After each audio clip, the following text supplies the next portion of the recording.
Liminality is ambiguous. The concept of liminality has been studied and analyzed by many scholars over the years. Liminality can be interpreted into three main categories: transitional, uncanny, and nostalgic. These three types all present a feeling of liminality. Transitional liminality is the threshold of something. It is a state where one is neither here nor there, but in a space in between. Transitional liminality is the hallway you walk through to enter a room. It is the gas station you must stop at while on a long road trip. It is the hotel you stay at for a vacation. It is a separation of one thing to another. It is the simplest form of liminality. Uncanny liminality is a state of being that is both familiar and unfamiliar at the same time. It can occur when something that is normally familiar is presented in an unfamiliar way, and vice versa. For example, when looking at a picture, it looks like something you know, but it's different. This could be an empty mall or a kid's playground at night. This dreamlike form of liminality causes a sense of uneasiness or disorientation. Nostalgic liminality, the last form of liminality that we're going to cover, is a recognizable feeling you get when looking at memories that represent things such as your childhood. It occurs when a person is reminded of a previous person, place, or thing. The impact of nostalgic liminality depends on you and your understanding because it is meant to be personal. This kind of liminality allows you to recognize that you are no longer the same person you once used to be. All these forms of liminality can be seen in religious rituals, cultural practices, modern-day experiences, the internet, and art. And that's what I want to focus on in today's video: liminality in art.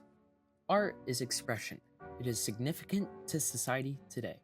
Art is a product of human creativity and imagination that is intended to be appreciated for its beauty, emotional power, or intellectual complexity. Liminality expressed through art has the potential to create a deep resonance to anyone that experiences it.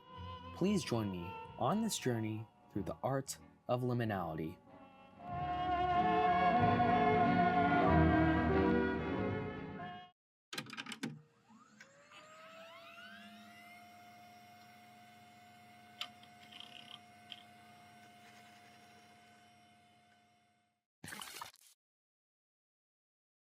Okay, today I'm going to break down the topic, the art of liminality, by discussing 4 perfect examples that provides an insight on liminality today. One example will be a musical representation of liminality, one being a televisual representation, one being a cinematic representation, and one being a photographic representation. To start this journey, please pause and think about what you're feeling when listening to this song.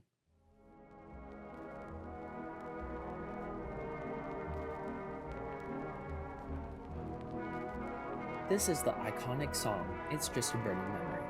It is included in the album Everywhere at the End of Time. Everywhere at the End of Time is a 6-part ambient music series created by the musician James Leland Kirby, also known as the Caretaker. In this album, Kirby explores the liminality between consciousness and dementia. Through its use of distorted samples, disorienting soundscapes, the series creates a sense of crypticity and uncertainty that reflects the experience of living life with dementia. This is the use of uncanny liminality. As the series progresses along with the stages, the music becomes more fragmented, confusing us with what is real and what is imagined. This creates the hauntingly and beautiful feeling we experience when listening to this. This is Spongebob. Spongebob Squarepants is a popular animated television show that follows the adventures of a sea sponge and his friends in the underwater city of Bikini Bottom. I know everyone watching this knows the show, but I wanted to reintroduce it to you. Okay, moving on. One specific episode included in the first season does a great job exploring liminality. That episode is SB129. This episode follows Squidward, who accidentally gets locked in the Krusty Krab's freezer while trying to hide from SpongeBob and Patrick. After freezing for 2,000 years, he finds himself in the future. He stumbles across a time machine built into the futuristic Krusty Krab and tries to return home. In the episode, Squidward visits different time periods such as the future, the prehistoric era, and a space where nothing and everything is real.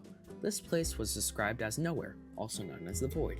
In the end of the episode, Squidward was finally able to escape back to the present while being traumatized by his experience. In SB129, Squidward's journey through time and space can be seen as a rite of passage, especially at Nowhere. The rules of reality don't apply there, and he's all alone. Nowhere is a space of isolation, where Squidward is cut off from the rest of the world. The isolation reinforces the idea that the void is a transitional, liminal space. He is experiencing liminality firsthand, and that is why I included it in this video. This movie is called American Psycho. American Psycho is a film about a wealthy businessman named Patrick Bateman who appears to have it all: good looks, intelligence, and a successful career. However, he's also a sadistic serial killer who preys on innocent people. The movie follows his descent into madness and the gruesome murders he commits. It's a disturbing film that explores the darker side of human nature. Uncanny liminality is explored throughout this movie through Patrick Bateman's perspective of the world.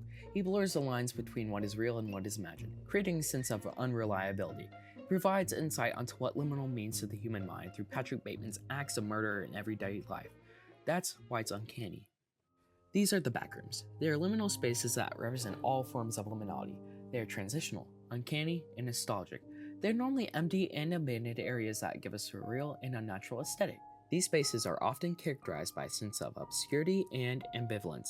They can be seen as a manifestation of the liminal state to their physical, emotional, or reminiscent influence on the viewer, which is you. These four forms of art all contribute to the growing impact liminality has on society today.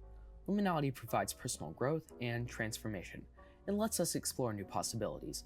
Liminality can lead us to a deeper understanding of ourselves and society. The art of liminality is astonishing. In conclusion, liminality is a complex and multifactored concept.